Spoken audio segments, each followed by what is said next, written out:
abroad mi, wala na may karapatan mo tubag, wala na may karapatan nga musulti sa mong mga gibati, kay kung makatubag mi, mo ingon na dayon mo, tubag-tubag na, nabag-o na gyud kay abroad na, adunahan na, daghan na kwarta-kwartahan na, o pag di po mi manubag, mo ingon na pod, pagkagarbusan na, isnabira na, lisod gyud ning kwarta kay makabag-o sa tao. O asa naman namin mang lugar nga abroad ani? Ang mga abroad, mga tao sa nami mga kasing-kasing, nami mga pulso, nga maka-feel pod. Ang amo po mga pilok nga bahog, naapod na.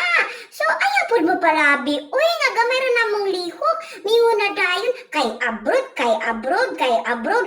Unsa may kalaina sa abroad o dili abroad? Parihara ta mga tao, uy.